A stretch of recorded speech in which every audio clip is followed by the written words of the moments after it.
कवयित्री लीला धनपरवार विशेष काव्य पुरस्कार प्रसिद्ध कवी डॉक्टर पी विठ्ठल सर यांना प्रदान करावा। या पुरस्काराचं स्वरूप आहे 11,000 रुपये रोख, सन्मान चिन्ह, शाल आणि सिल्वर।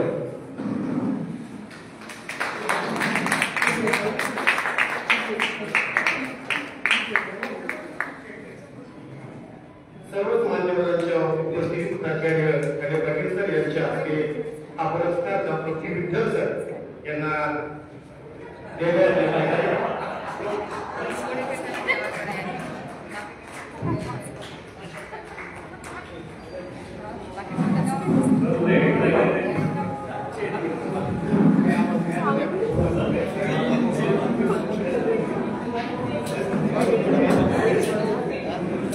यानंतर त्यांना हा पुरस्कार आत्ताच आपण दिला। त्यांच्या संदर्भात फक्त 30 सेकंदाची आपण सांगतो आणि नंतर त्यांचं मनोगत आपल्याला ऐकायचं आहे। एका प्रसिद्ध नाट्यकाराने एकदा एक स्फोटक वक्तव्य केलं होतं। ते स्फोटक वक्तव्य खरं होतं त्यांनी करायला नको। ते प्रसिद्ध नाट्यकार होते, त्यांनी आज ते वक्तव्य केलं आणि उद्या प्राध्यापक पी विठ्ठल सरांनी त्यावर आक्रमक पद्धतीने कविता लिहिली, चांगल्या पद्धतीने कविता लिहिली।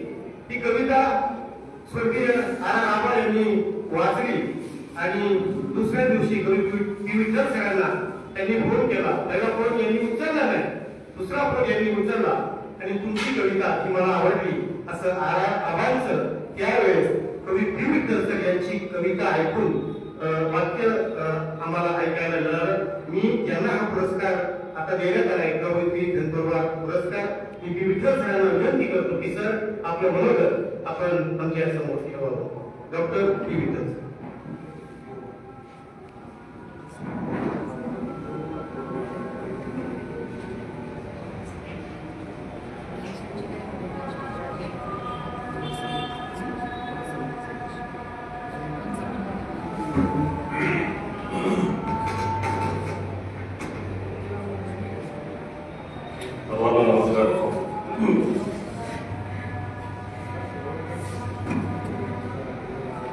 कवयित्री लीला धनपरवार यांच्या नावाने दिला जाणारा विशेष काव्य पुरस्कारासाठी माझी परिषदेने निवड केलेली आहे।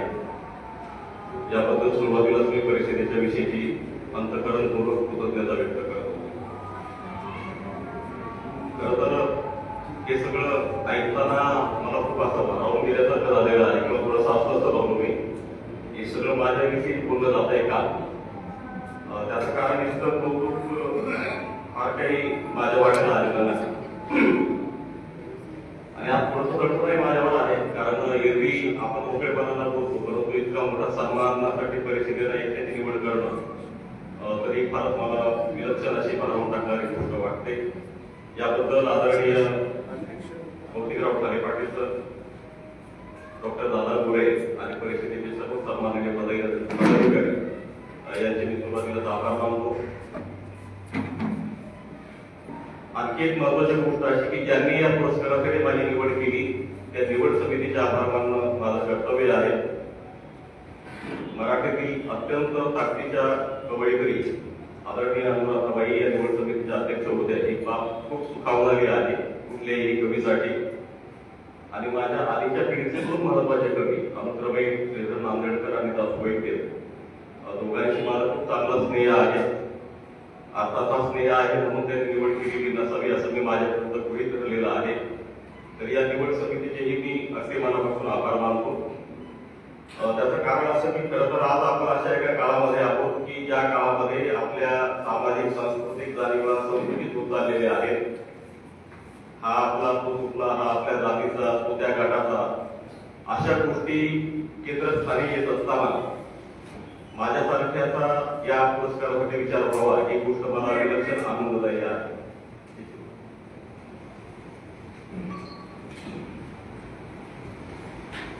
त्यामुळे पुन्हा एकदा मी निवड समिती आणि परिषदेचे आभार मानतो। खरं तर शशिकांत हा माझा वर्गमित्र आहे आणि त्याने ज्या हस्तेनं माझ्याविषयी काही एक भाष्य केलं ते मला खूप आवडलं मनापासून। माझ्या हातात एक पण आहे, पण त्याचा आधार घेऊन पण आता काही वेगळं बोलावं असं मला सुद्धा वाटतंय. आपण इतक्या मोठ्या संख्येने इथे आलात तर एखाद्या पुरस्कारासाठी एवढ्या लोकांनी आपला वेळ द्यावा ही आनंदाची गोष्ट आहे. तर आपल्या सर्वांचेही मी मनापासून आभार मानतो. कुणाची नावं मी घेत नाही. साधारणपणे पत्रिकेवर जे छापलेलं आहे की आयुष्यभर लेखन करणार आहे, तर मी मागे म्हणून पाहिलं की आपलं आयुष्य किती आहे. मग लक्षात आलं की अरे आपण 50च्या उघडठावर आलोय आता. तरी लक्षातच आलं नाही की आपलं इतकं वय होत आलंय आता. जूनमध्ये 50 पूर्ण होतील मला. आणि मग म्हटलं ठीक आहे. पत्र जे पाठवलं मला सारे सरांनी त्यात एक फार छान वाक्य आहे आणि त्याने म्हटलेलं आहे की कवी म्हणून स्थिर झालेल्या कवीस. तर ह्याचं फार नवल वाटलं मला की एखाद्या संस्थेनं आपल्याला असं अप्रुव्हल द्यावं, मान्यता द्यावी, ही सुद्धा एक महत्वाची गोष्ट वाटते. मी स्थिर झालो की माहीत नाही, पण सारे सरांनी म्हटलं तर मी झालो असेल असं मी माझ्या कुठं होईल. खूप आठवणी आहेत. एक अर्धा तास मी आपल्याशी संवाद साधेल. थोडंफार मागे पुढे झालं तर आपण सांगायला थांबायचं काही हरकत नाही. साधारणपणे शिक्षकांना म्हटलं तसं 90च्या आसपास लिहायला मी सुरुवात केली. आणि प्रारंभीचं लिहिणं हे काही अर्थातच फार कुशल असतं किंवा आपण आपल्या समाधानासाठी स्वांत सुखाय या स्वरूपाचं लिहित असतो. परंतु त्या काळामध्ये ते लेखन आपल्याला आनंद देतं. म्हणजे ते काही अगदीच वाईट असतं असं नाही. म्हणजे शिक्षकांचं जे म्हटलं की सुरुवातीला माझे संग्रह आले ते खरंच आहे, पण त्या संग्रहाचा मी आता काही उल्लेख करत नाही कुठे. पण त्या संग्रहाने मला नोकरी दिली. आता तो पुन्हा एक वेगळा विषय होईल, पण त्या काळातली निर्मिती ही त्या काळातल्या सर्जनशील लेखकाला एक आनंद देत असते. त्याचे काही एक फायदे असतात. सुरुवातीचा काळ हा अर्थातच भांबावले. पण शिक्षकांना म्हणाला तसं की कुठली कौटुंबिक पार्श्वभूमी ज्याला आपण शिक्षणाची म्हणूया अशी फार नाही. म्हणजे माझ्या आणि माझे वडील शिकलेले होते अर्थातच, आणि म्हणून ते तांडा संस्कृतीतून एकदम वेगळ्या जगामध्ये आले. आपल्याकडे साधारणपणे एखाद्या कवीला एखादा लेबल लावायचा असेल तर त्याचा आडनाव किंवा जात पुढे धरून मग हादरी, हा महानगरी असे काहीतरी प्रकार सुरू असतात. आणि मग की विठ्ठल म्हणजे नेमका कोण, याचं बॅकग्राऊंड काय, असाही शोध काही पातळीवर घेतला गेला असेल किंवा तो न घेताही आपण आपल्या पातळीवर त्याचा शोध घेतच असतो. मग अनेकांना असा प्रश्न पडतो की याची सांस्कृतिक पार्श्वभूमी अमुक आहे व याच्या लेखनाचं ते कधी उमटत नाही. मला वाटतं ते उडून जाऊन आपण कशासाठी ते संदर्भ आणायचे. शिक्षकांचं म्हटलं तसं माझे वडील एका साखर कारखान्यामध्ये वॉचमन होते आणि माझा जन्म हा चाळ संस्कृतीत झाला. म्हणजे चटईच्या चाळीमध्ये माझं बांधकाम केलेलं आहे. अगदी लहान होतो. म्हणजे मला इंदिरा गांधी यांची हत्या आठवते आहे आणि त्या काळाचा संघर्ष मी अनुभवलेला होता. त्याचं कारण असं की माझे वडील चाळीत होते, आम्ही सगळे चाळीत होतो आणि चाळ नावाची जी वसाहत असते तिथे एक वेगळी संस्कृती राहणार असते. गाव तांडा वाडीपेक्षा वेगळं काहीतरी असतं. तिथे सगळ्या जाती धर्माचे लोक एकत्र असतात. तिथे हिंदू असतात, तिथे मुस्लिम असतात, तिथे मातंग असतं, मेहतर असतात, वाल्मिकी समाजाचे लोक असतात. हे सगळे लोक म्हणजे अशा पद्धतीनं जाती पातीच्या पलीकडचं एक पर्यावरण जे आहे ते मला माझ्या बालपणामध्ये मिळालं. आणि साखर कारखाना असल्यामुळे म्हणजे इंदिरा गांधीचा मी उल्लेख यासाठी करतो की तिथे शिखांच्या गाड्या मळी घ्यायला यायच्या. मळी असते ना साखर कारखान्याचा, आणि ती काहीतरी डिस्टिलरीसाठी किंवा वाईनसाठी त्या घेऊन जायचं. आणि त्या काळामध्ये मी हे पाहिलेलं आहे. म्हणजे की तेव्हा फार मोठं नाही, परंतु मला आठवत आहे की अनेक सरदारजींना त्या काळात मी आमच्या त्या कारखान्यातल्या सलून मध्ये जाताना कटिंग करताना पाहिलेलं आहे. त्याचं कारण आपण सरदार जे आहोत ते इतरांना कळू नये, कारण सरदार यांच्या हत्या त्या काळामध्ये शिकायला सुरू झालेल्या होत्या. हे मी त्या काळात अनुभवलेलं आहे. आणि मग ते गुळगुळीत गाणी करून वगैरे. तर अशा काही गोष्टींचा एक काही आपल्या चालीरीतीवर परिणाम होतो. पण तरीही काही सर्जनशील लेखन करताना आपल्याला काही हे सगळं कळतच असं नाही. एकूण आपल्या सामाजिक एकोप्याला बाधा आणणाऱ्या कोणत्या गोष्टी आहेत हे काही त्या वयात आपल्याला कळत नसतं. पण आज जेव्हा मी विचार करतो तेव्हा मला खरे नावाची काय गोष्ट असते ती लक्षात येते. तर सुरुवातीला मी लिहित गेलो. त्या काळात अर्थातच नियतकालिक वगैरे असं काही प्रकार माहीत असण्याचं काही कारण होतं. कुठेतरी वर्तमानपत्रात छापणं याचे एवढे माध्यम आमच्या हातात होतं. माईकचा माझा थोडस हे प्रॉब्लेम असतो म्हणून पाणी लागतं मला. नाही आहे जसा कोर्टा काहीतरी प्रॉब्लेम आहे. मग सुरुवातीला दैनिकांत लिहित गेलो. चांगलं वातावरण त्या काळात मिळालं आणि एक आठवण सांगायला हरकत नाही. त्या काळामध्ये मोबाईल वगैरे नव्हते, परंतु लेखकांना भेटणं बोलणं याचा एक मला चांगला नाद होता. त्या काळामध्ये मला वाटतं कुसुमाग्रजांना 1987 साली ज्ञानपीठ पुरस्कार मिळालेला होता आणि 88 साली मी कुठेतरी त्यांची एक कविता वाचली, त्या खाली पत्ता होता आणि त्यांना पत्र पाठवलं. त्यांचा पत्ता होता राका कॉलनी नाशिक 2 पांढर पोस्टकार्ड ते पाठवायचे आणि मी त्यांना पाठवलं की मी लिहितोय असं आणि मला तुम्ही मार्गदर्शन करावं वगैरे. आपल्याला सांगायला आनंद होईल की त्यांनी मला पत्र पाठवलेलं होतं आणि त्यावेळी मी नववीला होतो आणि शाळेमध्ये पत्र लेटर बॉक्स असतात आणि तिथे सगळ्याची पत्र टाकली जायची, म्हणजे आता असं त्यांनी घेऊन जायचं. परंतु कुसुमाग्रजांचं पत्र एक वेगळं पोस्ट कार्ड होतं, म्हणजे पांढऱ्या रंगात होतं, तिकीट लावलेलं. आणि मग आमचे जे वर्ग शिक्षक होते ते जाताना त्यांनी माझं नाव पाहिलं आणि त्यावर कुसुमाग्रजांची म्हणजे विवा शेवाळकर अशी सही पाहिली आणि ते घेऊन आले वर्गात. आणि मग सगळ्या मुलांना माझं कौतुक करायला लावलं आणि तुम्हाला कुसुमाग्रज माहिती का आणि याला पत्र आलं. तर ते सगळे त्यांना शिक्षक म्हणूनच त्यांना ते भांबवून टाकणारी गोष्ट होती की आपल्या नववीतल्या मुलाला कुसुमाग्रजांचं पत्र आलेलं आहे. तर अशा खूप आनंदाचे क्षण वाटायला आले खूप कमी वयामध्ये. गंगाधर मोजे नावाचे फार मोठे लोकसाहित्याच्या अभ्यासक होते नगरला. त्यांच्याशी त्या काळामध्ये भेट घेतली, म्हणजे काही कळत नव्हतं लोकसाहित्य म्हणजे काय, पण एक मोठा लेखक आहे तर आपण भेटलं पाहिजे. नारायण सुर्वे, दया पवार यांना मी 90च्याच काळात भेटतो. नगरच्या संजीवी कवी पुरस्काराच्या निमित्तानं आम्ही तिथे जायचो आणि खूप असं. पण हे भावले होतं. पण खऱ्या अर्थानं आयुष्याला म्हणा किंवा कवितेला एक बळच लागलं असेल तर ते या शहरामध्ये लागलं. 90च्या दशकानंतर 93-95 जर्मनी इथे आलो आणि विवेकानंद महाविद्यालयात प्रवेश घेतला. इथेच काय घेतलं त्याचं काही कारण सांगता येत नाही, पण तिथे मिळाला प्रवेश. BA झाल्यानंतर पदव्युत्तर शिक्षणामध्ये कुठे जायचं तर 2 पर्याय आमच्या समोर होते. एक होतं विद्यापीठ आणि दुसरं होतं विवेकानंद. खूप विचारपूर्वक आम्ही विवेकानंद महाविद्यालयाची निवड केली. त्याचं कारण असं की या महाविद्यालयामध्ये आम्हाला अभ्यागत शिक्षक म्हणून सुधीर रसाळ शिकवायला येत होते, डॉक्टर गंगाधर पांताने शिकवायला येत होते, डॉक्टर वासुदेव मुराडे, काही काळ आनंद मुराडे, नंतर कोठेकर सर, डॉक्टर यशस भोसले, डॉक्टर दादा कोळे सर आणि प्राध्यापक दिलीप महाडिके. तर मला असं वाटतं की आपल्या आयुष्यामध्ये तुम्हाला कोणते शिक्षक मिळाले आणि त्यांच्याकडे तुम्ही काय घेतलं. तर मला असं वाटतं की अजूनही मला रसाळ सरांची ताशिका मला आठवतात.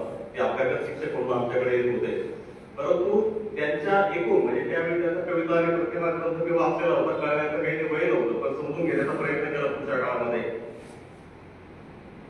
तर सांगायचा मुद्दा असा की या क्षेत्रामध्ये किंवा या महाविद्यालयामध्ये माझी एक वैचारिक समज विकसित होत गेली आणि त्यासाठी हे सगळे शिक्षक कारणीभूत ठरलेले आहेत किंवा त्या काळात त्याच्या काही वाङ्मय सांस्कृतिक चळवळी या क्षेत्रामध्ये होत्या. त्याचा एक कळत नकळत परिणाम माझ्यावर झालेला आहे असं मला वाटतं. मग काय झालं की या काळात लिहून झालेलं होतं, लिहिलेलं थांबलं आणि नंतर मग ते आता मी बाजूला ठेवलं. तर खऱ्या अर्थानं 2005-06च्या नंतर मला कविता कळली असं स्वतःला वाटायला लागलं. त्या काळामध्ये ते बाजाशी सूत्र संचलन करणं असे प्रकार आपण करत होतो. हळूहळू त्या सगळ्या गोष्टी बंद केल्या की विशिष्ट काळानंतर आपण एखाद्या गोष्टीच्या मुळातून सुटलं पाहिजे.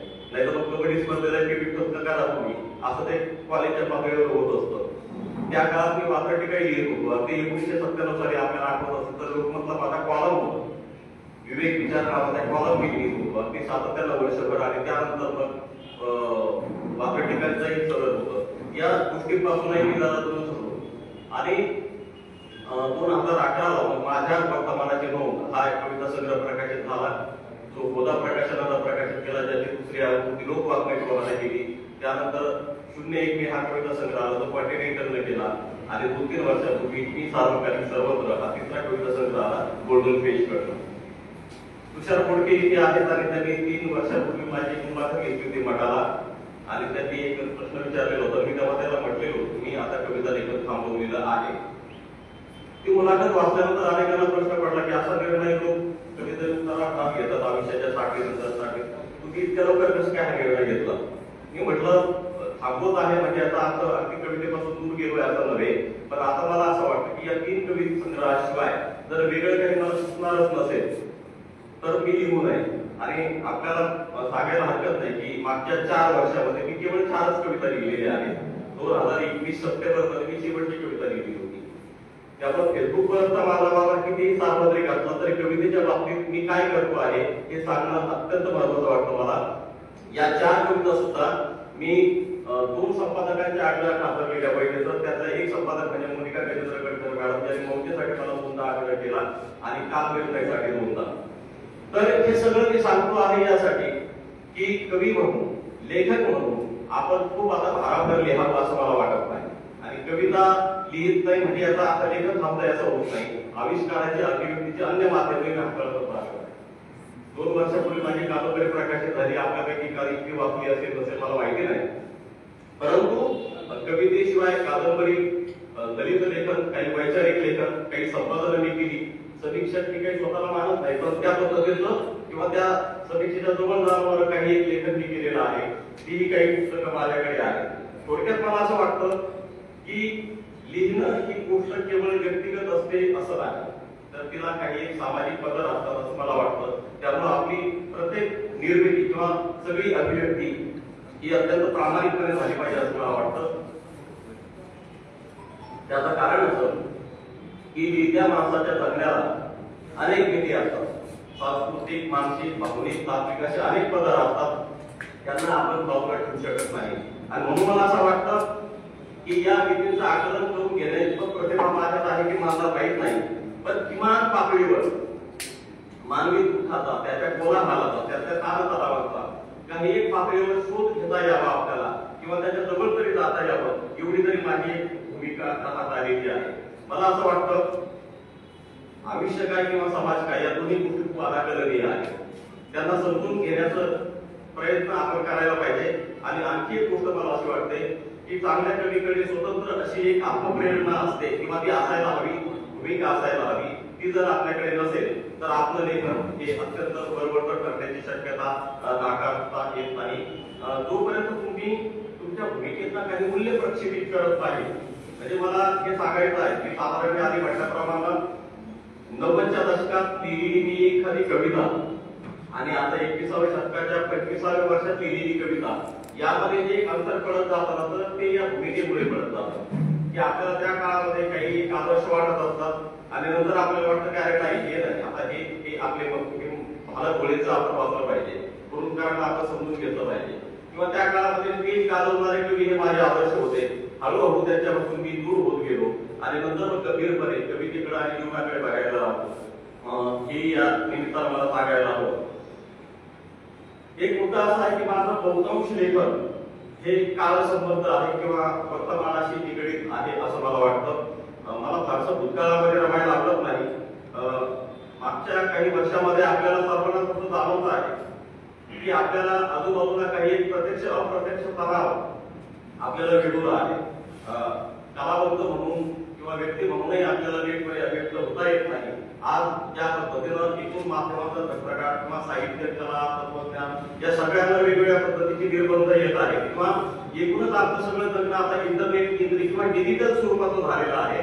मात्र हे सगळं म्हणजे एकीकडे आपण आधुनिक जगणं स्वीकारलं, पण त्याच बरोबर आपण आपली पारंपरिक मानसिकता अजूनही सोडायला तयार नाही आहोत. हा माझ्या प्रश्न आहे की का असं घडतं आहे. तर मला असं वाटतं की कोणत्याही कवीला या सामाजिक वास्तवाचं एक सम्यक आकलन असलं पाहिजे आणि त्या भूमिकेतच मी लिहित आलेलो आहे. जोपर्यंत तुम्हाला सामाजिक वास्तव कळत नाही तर तोपर्यंत तुम्हाला या बहुस्तरीय गुंतागुंतीला नीटपणे प्रतिसाद देता येत नाही. आज ज्या काळामध्ये आपण आहोत त्या काळामध्ये नैतिक अनैतिकतेची श्रद्धा असं त्याची सगळी परिमाणं बदलत चाललेली आहे आणि या सगळ्या गोष्टींचा एक विलक्षण परिणाम समाज नावाच्या व्यवस्थेवर होताना आपल्याला दिसतो आहे. म्हणजे आता कुठल्याही कलावंताला आपल्या आधीच्या पिढीनं काय केलेलं आहे हे आधी कळलं पाहिजे. तर मी एक कवी म्हणून किंवा मराठी साहित्याचा एक शिक्षक म्हणून मी माझी परंपरा समजून घेण्याचा सतत प्रयत्न केलेला आहे. म्हणजे 60चं दशक हे त्या अर्थानं फार क्रांतिकारक दशक होतं. ज्या काळामध्ये फार जोरकसपणे वेगवेगळे वाङ्मयीन प्रवाह आले. त्या काळामध्ये एक यात्रिकीकरणाची या काळामध्ये सुरुवात झालेली होती. विविध चळवळींना हा काळ सगळा व्यापलेला होता. वेगवेगळे प्रभाव या काळामध्ये होते आणि या काळातल्या कवितेनं एक इतिहास घडवला जे आपण सगळं पाहिलेलं आहे. विशेषतः दलित कवितेचा या संदर्भात विचार करायला हवा. त्याचं कारण असं की ही केवळ कविता नव्हती तर तो एक सांस्कृतिक क्रांतीचा एक आरंभ बिंदू होता. तर कवी म्हणून मी सुद्धा या सगळ्या गोष्टीला समजून घेण्याचा प्रयत्न केलेला आहे. सामाजिक आशयाच्या या विद्रोही कवितेनं परंपरेला नकार दिलेला होता. तो कसा दिला हे मी समजून घेण्याचा प्रयत्न केला. राजा ढाले यांनी असं म्हटलेलं होतं एका पुस्तकामध्ये किंवा कुठल्या तरी लेखामध्ये त्याचं एक उदाहरण आहे की त्या काळातल्या कवितेविषयी की ही कविता व्यक्तीची नसून ती समाजाची आहे आणि ही कविता एक सुरी नसून तिला समाजाच्या दुःखाचे अनेक बदल आहेत. मी जेव्हा माझे पूर्वज म्हणून या परंपरेकडे बघतो म्हणजे मागच्या दशकातल्या कवींकडे बघतो, सुर्वे, ढसाळ, नांदे, कुरटकर, नेवाळे अशा कितीतरी कवितेच्या मूळ संकेतांना नाकारलं. त्यांनी अत्याचाराच्या भीषण वास्तवाला एक प्रतिसाद दिला आणि अत्यंत विलक्षण ताकदीनं एक वेगळी कविता मराठीला त्यांनी दिलेली आहे असं आपल्याला म्हणता येईल.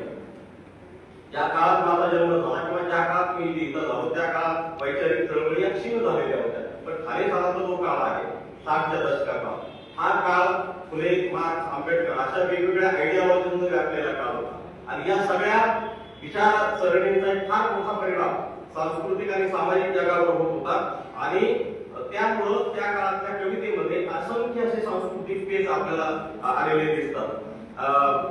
त्यामुळे मला असं वाटतं की या पिढीतल्या काही कवींचा एक चांगल्या अर्थाला परिणाम माझ्यावर असू शकतो. तो प्रभाव बदलून मी माझ्या पद्धतीने वाच गुंडाळण्याचा मी प्रयत्न केलेला आहे. 90 नंतरच्या कवितेचा श्रीधर नांदेडकर सरांनी त्यांच्या बरोबरामध्ये उल्लेख केला की त्या कवितेला जागतिकीकरणाची किंवा एक व्यापक अशा आंतरराष्ट्रीय घटनांची मोठी पार्श्वभूमी होती आणि त्यामुळे 90 नंतरच्या कवितेनं सुद्धा एक वेगळं काही मूल्य प्रक्षेपित केलं असं आपल्याला म्हणता येऊ शकेल की या काळामध्ये ज्ञान, विज्ञान आणि तत्वज्ञानाचा एक नवा संघर्ष उदयाला आला 90च्या दशकानंतर. हे सगळं घडत असताना एक गोष्ट आपल्याला नाकारता येत नाही म्हणजे एकीकडे आधुनिकीकरणाला आपण स्वीकारलं पण त्याच वेळी आपण अत्यंत धर्मकेंद्री असा संकुचित विचार करायला याच काळामध्ये लागलो.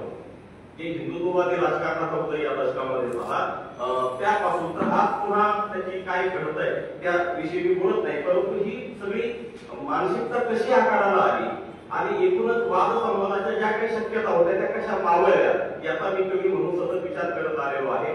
जे मला कवितेचा मांडता येत नाही ते मी अन्य माध्यमातून मांडण्याचा प्रयत्न केलेला आहे. म्हणजे एकीकडे कुठल्या तरी विचारधारेच्या आडून एखादा राजकीय अजेंडा सेट करणं आणि संपूर्ण समाजाला त्यासाठी गृहीत धरणं या पद्धतीचं गेल्या काही वर्षांचं राजकारण जर आपण पाहिलं तर हे अत्यंत भीषण, भयंकर आणि आपल्याला अस्वस्थ करणारं आहे. अनेक गोष्टींचा इथे उल्लेख करता येऊ शकेल पण त्याचा मी थोडासा स्किप करून पुढे जातो. मला सांगायचं आहे की 90च्या दशकामध्ये एक नवं जग आकाराला लागलं. टीव्ही वाहिन्यांचं जाळं विस्तारलं, मनोरंजनाचे नवे प्लॅटफॉर्म उदयाला आले. या सगळ्या स्थित्यंतराचा मी एक डोळस साक्षीदार आहे. काळ संस्कृतीचा मी उल्लेख केला त्या काळातच मी टीव्ही पाहायला लागले म्हणजे आपल्याकडे टीव्ही आलेला होता. सण उत्सवाच्या सगळ्या परंपरा या काळामध्ये बदलत गेल्या. स्त्रियांचं कष्टकऱ्यांचं जगणं बदलत गेलं आणि औद्योगिकरण वाढल्यामुळे माणसांच्या आस्थेचं क्षेत्र संकुचित होत गेले या काळामध्ये आणि म्हणून मग आपण पाहतो की अनेक ठिकाणी VIP दर्शन असा एक प्रकार सुरू झाला. तर असं काही दर्शन नसतं. दर्शन हे दर्शन असलं पाहिजे पण तुमचं आधुनिक जगणं इतक्या वेगानं बदलत चाललेलं आहे की तुम्हाला त्या सगळ्या गोष्टीमध्ये आपण कॅटेगरी काढायला लागतोय की आपण भक्त नव्हे तर मी VIP भक्त ही नवी कॅटेगरी तिथे आली. तर ह्या सगळ्या गोष्टींकडे कलावंतांनी कसं बघायचं तर अशी काही कॅटेगरी असू शकत नाही ना की कुठे तुम्ही गेलात तरी. तर अशा पद्धतीने एक आस्थेचं केंद्र विकसित व्हायला लागलं आणि सगळ्या गोष्टींचा एक त्रय वस्तू म्हणून बाजारीकरण मोठ्या प्रमाणात करायला लागलं. जे खेड्यात घडलं तेच महानगरात आणि शोषण आणि दमनाचं एक नवं क्षेत्र उदयाला आलं. मुद्दा असा आहे की या सगळ्या स्थित्यंतराकडे त्या त्या काळातील प्रतिभावंतांनी किंवा कवींनी पाहिलं पाहिजे असं मला वाटतं. आधुनिकीकरणाचा, समाज आणि सत्ता संबंधाचा, ज्ञानशाखांचा संस्कृतीचा आणि वर्गीय प्रादेशिक घटना घडामोडीचा, विशेषतः स्त्री आणि लिंगभावाचा, विविध स्वरूपांच्या पूर्वग्रहांचा, मिथकांचा सुद्धा विचार कवीने करायला पाहिजे. आता खरं तर समकालीन सगळ्या गोष्टींचा ताळेबंद ठेवायला कवी हा काही संख्याशास्त्रीय भाषेमध्ये हिशोबनीस नसतो. तो काही हिशोबनीस नसतो. ते काही घडलं की त्याच्यावर रिॲक्ट व्हावं. आणि म्हणून तुम्हाला अलीकडच्या काळामध्ये दिसत असेल की फारसा मीही आता फेसबुकवर व्यक्त होऊन जरा कमी केलेला आहे. परंतु मला असं वाटतं की माणसाच्या जगण्याला जेव्हा एखादी आयडियालॉजी चिकटते तेव्हा सामाजिक सलोख्याचे गंभीर प्रश्न निर्माण होतात. जोपर्यंत तुम्ही निकोपपणे समाज व्यवहाराकडे पाहत नाही तोपर्यंत सौहार्द आणि सलोखा कायम असतो. पण तुम्ही जेव्हा एखाद्या आयडेंटिटीचे वाहक बनता त्यावेळी मग सामाजिक सलोख्याचे प्रश्न गंभीर बनतात. अशा काळामध्ये कलावंतांनी किंवा विचारवंतांनी भाषेचं, साहित्याचं, सौंदर्यशास्त्राचं, शांतता आणि सौहार्दाचे नवं मानदंड प्रस्थापित करणारं लेखन केलं पाहिजे असं मला कलावंत म्हणून किंवा कवी म्हणून वाटतं. दुसरी गोष्ट अशी, आधी म्हटलो मी 60च्या दशकानंतर 90च्या काळाचा मी उल्लेख केला. या काळामध्ये जो काही तात्विक संभ्रमाचा किंवा सांस्कृतिक मूल्यभावाचा, माध्यमाने धर्मसत्तेचा, भौतिक पर्यावरणाचा, विविध स्वरूपाच्या वैश्विक ट्रेंड्सचा, मानवी आकांक्षेचा, ताणतणावाचा हा सगळा या कवीने विचार केला. विशेषतः दासू वैद्य किंवा नांदेडकर हे या पिढीतले कवी आहेत 90च्या दशकातले.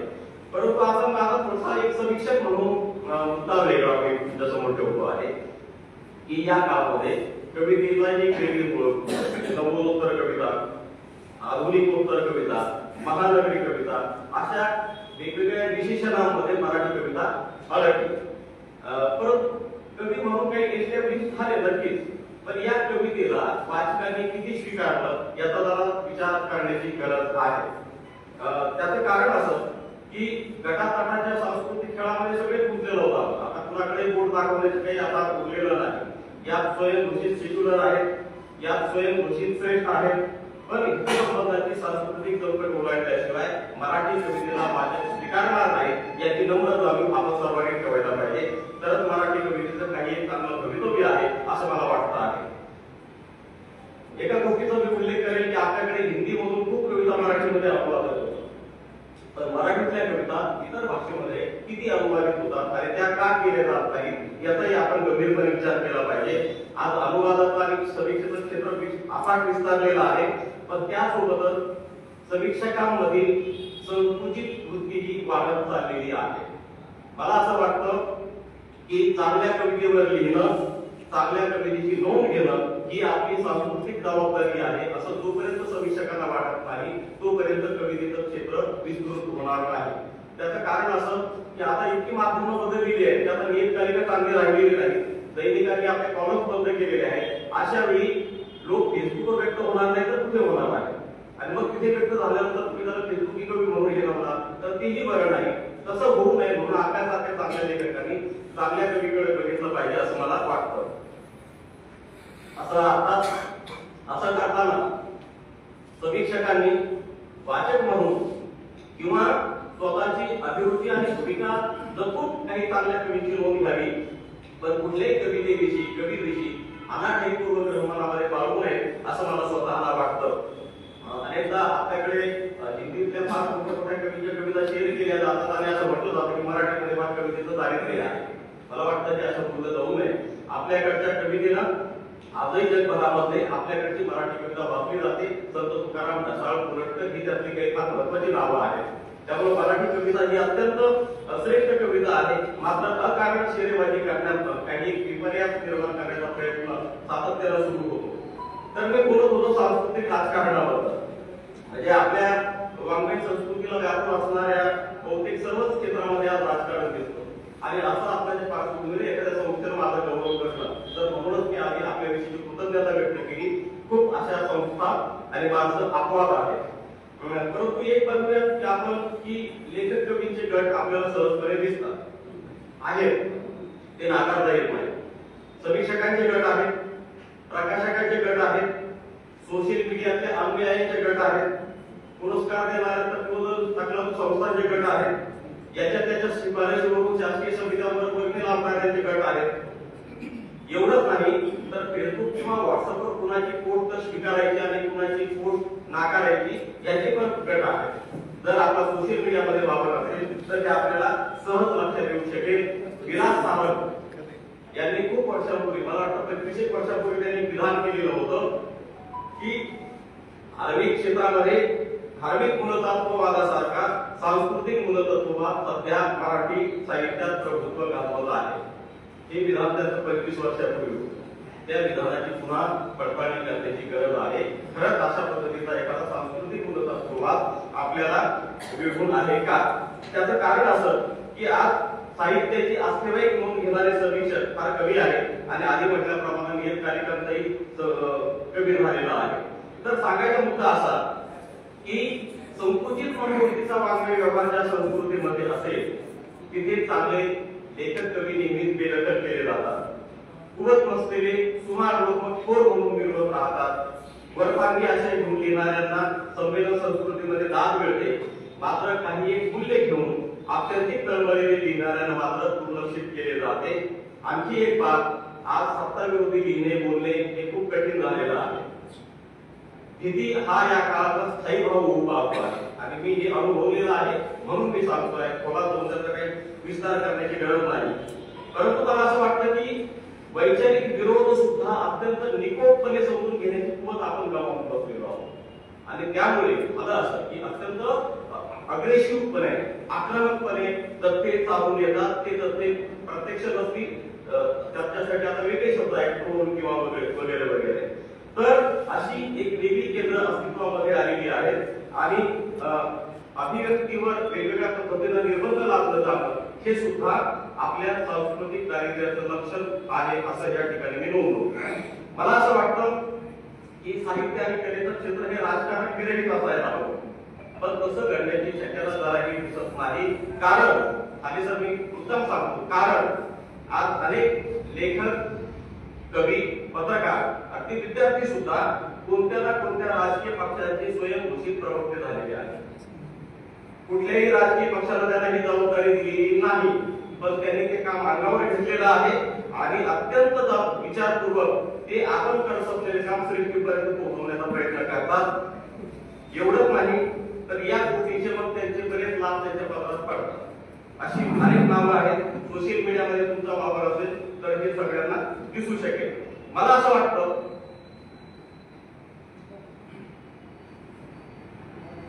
साहित्यिकांना असं वागण्याची गरज का आहे? त्याची 3 कारणं समोरतात. पहिलं असं असू शकतं तुमची काहीतरी तीव्र महत्वाकांक्षा आहे, तुम्हाला काहीतरी मिळवायचं समोरच्याकडनं. एक. दुसरं असू शकतं भीती, जी राजकीय लोकांना असेल नाही की साहित्यिकांना असते. शेवटी साहित्यिक हा काही वेगळ्या ग्रहावर प्राणी नसतो. त्यालाही कुटुंब असतं, त्यालाही बायको असते, त्यालाही मुलं असतात. त्यामुळे भीती. आणि तिसरं कारण असं असू शकतं की तुमच्या लिहिण्याला कुठलीच आयडेंटिटी नाही, कुठलीच भूमिका नाही. तर मला असं वाटतं की कुणी कसं वागावं हा ज्याचा त्याचा प्रश्न आहे. प्रत्येकाला व्यक्ती स्वातंत्र्य आहे, पण असं अर्थहीन आणि लाचार व्यक्ती स्वतंत्र काय कामाचं असा एक प्रश्न या निमित्ताने मी आपल्या समोर ठेवतो आहे. आणखी अनेक गोष्टी या निमित्तानं बोलता येईल. मी बोलत होतो सुरुवातीला 90 नंतरच्या कवितेविषयी. या पिढीची बहुतांश कविता मी वाचलेली आहे. काही कवींवर मी लिहिलेलं देखील आहे. या पिढीची कविता माझ्या जगण्याशी समांतर असल्यामुळे मला ती खूप महत्वाची वाटते. आता सरसकट सगळीच कविता चांगली आहे असं मी म्हणणार नाही, परंतु या पिढीने काय केलं तर या पिढीने सामाजिक विरोधाभासाला अधोरेखित केलं, नव्या भाषेचा, नव्या चिन्हांचा वापर केला आणि वेगळी कविता लिहिली असं आपल्याला म्हणता येऊ शकेल. या काळातली स्त्रियांची कविता सुद्धा खूप वेगळी आहे. शशिकांत पाटील यांनी त्यांच्या विस्तृत अशा विवेचनामध्ये माझ्या कवितांविषयी काही भाष्य केलेलं आहे. मी सार्वकालिक सर्वत्र हा तो माझा 3रा संग्रह आहे. त्या 3ऱ्या संग्रहामध्ये प्रदक्षिणा नावाचा एक विभाग आहे आणि तो फक्त स्त्रियांच्या विषयीचे संवेदन मी मांडलेलं आहे. परंतु मला असं वाटतं की अलीकडच्या काळामध्ये स्त्री कविती म्हणजे आता आपल्याकडे वेदिका कुमार स्वामींचा अपवाद सोडला गावनोवी, तर लैंगिक हिंसाचाराविषयी फारशी कविता मराठीमध्ये लिहिलेली नाही. देवदासी वेशांवर कथा कादंबऱ्या आल्या, कवितेमध्ये ते फारसं आलेलं नाही. विधवा किंवा कष्टकरी वर्गातली स्त्रियांविषयी अपवादाला काही लिहिलं गेलेलं आहे, पण तरीही अजूनही स्त्रियांना खूप मोकळेपणानं समाजामध्ये वापरता येत नाही, ही वस्तुस्थिती आपल्याला दुर्लक्षित करता येत नाही. स्त्रियांचं कौटुंबिक, लैंगिक, शोषण आणि सामाजिक प्रश्न सुद्धा खूप तीव्र आहेत असं मला वाटतं. आणि म्हणून स्त्रियांकडे बघण्याचा आपला दृष्टिकोन काहीतरी आपण अधिकारानं केलं पाहिजे असं नव्हे, किंवा फार करुणेनं किंवा आस्थेनं असं नव्हे, तर आपण सर्वांनी स्त्री संस्कृतीचं पुनर्वाचन करण्याची गरज आहे.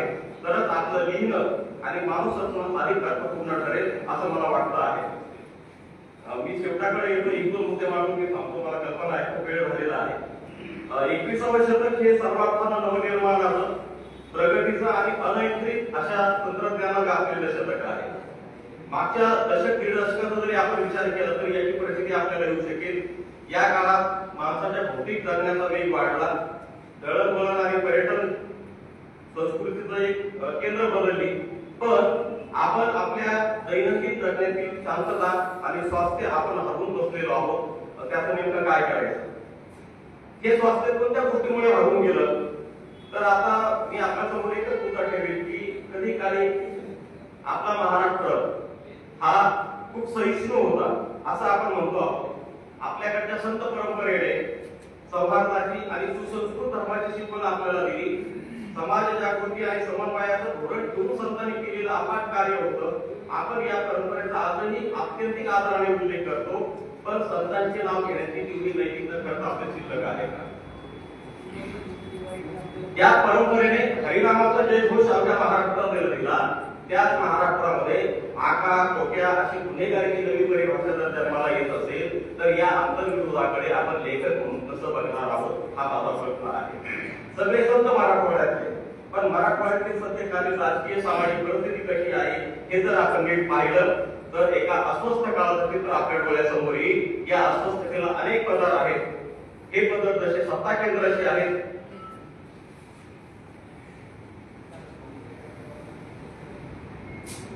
जातीय वर्चस्वाशी निगडीत आहेत, तसेच ते स्वयंघोषित धर्मसत्तेशी, राष्ट्रवादाशी आणि शेरस्वारशिपशी देखील निगडीत आहेत.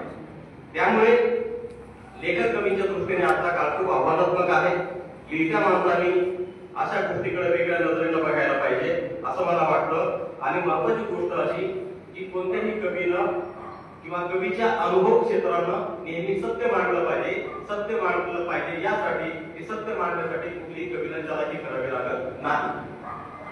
आज ज्या पद्धतीनं आपल्या सुशिक्षित समाजाचा धर्मखोळेपणा वाढत चाललेला आहे किंवा ज्या पद्धतीचं सगळं सांस्कृतिक सामाजिक पर्यावरण बाधित होत आहे, या सगळ्या गोष्टींकडे मी खूप विस्तारानं बोलू शकतो असतो, परंतु या सगळ्या वेळेचं मी भान ठेवतो आहे. मला असं वाटतं की या सगळ्या काळाला कसं समजून घ्यायचं हा माझ्यापुढचा एक महत्वाचा प्रश्न आहे. माणूस म्हणूनही आहे आणि कवी म्हणूनही आहे. या ठिकाणी माझं विवेचन संपवतो आणि त्यानंतर एक दोन गोष्टी सांगतो, कारण आयुष्याच्या एका टप्प्यावर आता हा पुरस्कार मला मिळतो आहे, सन्मान. आता रसाळ सरांना अकादमी मिळाल्यानंतर त्यांनी एका भाषणामध्ये फार महत्वाचं विधान केलेलं होतं की कुठल्याही पुरस्कारावर आपला हक्क नसतो, आणि याची मला अत्यंत नम्र जाणीव आहे. हा पुरस्कार अत्यंत अनपेक्षितपणे माझ्या वाट्याला आलेला आहे. जरी दासू सर आणि श्रीधर सर माझे मित्र असले तरी त्या मैत्रीचा काही संबंध असावा असं मला वाटत नाही. महिनाभरापूर्वी मला अगोदर वहिनी फोन केला आणि मला विठ्ठल तुमचं अभिनंदन. तर मला कळलं नाही, मला वाटलं काही कुठे बातमी वाचली की काय काही, आणि म्हटलं बाई कशासाठी अभिनंदन? तर त्यांनी मला हे सांगितलं की तुम्हाला या पुरस्कारासाठी निवड केलेली आहे. अक्षरभर मला तो विश्वास बसला नाही आणि त्या म्हणाले की तुमची संमती हवी. तर मी म्हटलं मी काय संमती देऊ, म्हणजे तुमची संमती मी कसं नाकारतो ते सगळं. तर त्यांच्याविषयीचे कृतज्ञताही जे असतं तर मला खूप छान वाटलं असतं, पण त्या नाही असतं. माझी भावना त्यांच्यापर्यंत मी पोहोचले. दुसरी गोष्ट आणखी, ज्या नावानं हा पुरस्कार दिलाय त्या नावाशी पण माझा काही संबंध आहे. मी नांदेडला गेल्यानंतर, म्हणजे या कवयित्रीला मी पाहिलेलं नाही, पण मी तिथे गेल्यानंतर मला वाटतं 2009-10च्या दरम्यान त्यांनी त्याचा संग्रह मला पोस्टाने पाठवलेला होता आणि त्यांनी एक पत्र लिहिलं होतं की सर तुम्ही याच्यावर काहीतरी लिहा वगैरे.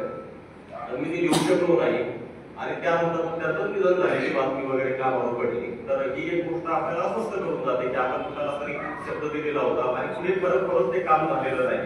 पण त्यांच्या या सगळ्या लेखनाचा किंवा त्यांच्या एकूण लेखकपणाचा कवीपणाचा आदर करून मी हा अत्यंत नम्रपणे हा पुरस्कार स्वीकारलेला आहे. माझ्या स्वभावामध्ये काही गुण दोष आहेत याची मला या टप्प्यावर जाणीव होते आहे.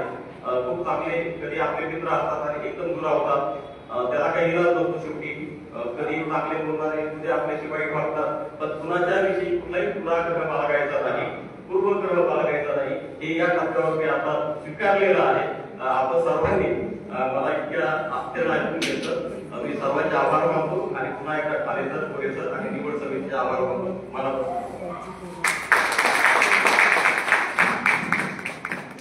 धन्यवाद सर.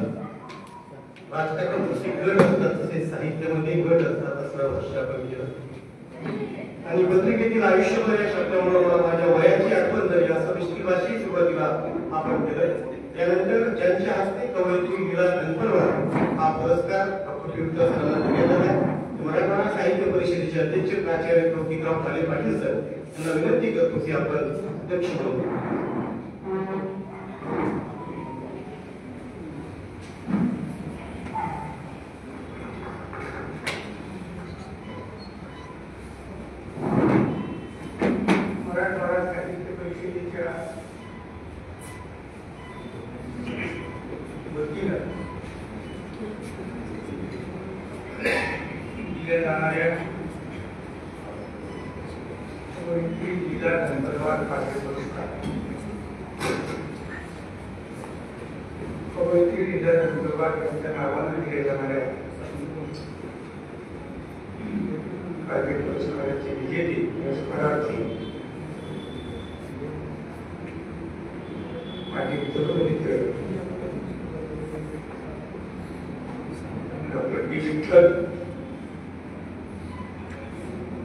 निवड समितीचे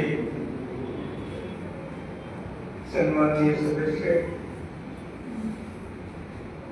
श्रीधर नांदेडकर, मराठा साहित्य परिषदेचे कार्यवाह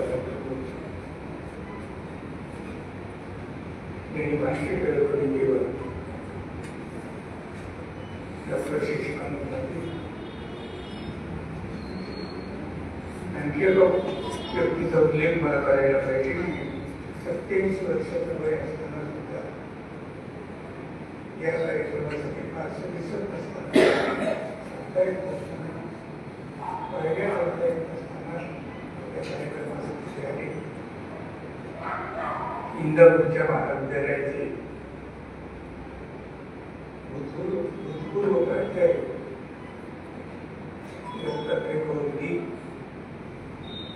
आणखी एक उल्लेख करतो की अभावानं कोणत्या का कारणाला होईना पण संस्था मराठवाडा साहित्य परिषदेच्या कार्यक्रमाला येत नाही आणि ट्विटरच्या निमित्तानं त्या ठिकाणी ते आलेले त्याचा मला विशेष आनंद आहे. आमची परमेश्वर आणि साहित्य परिषदेची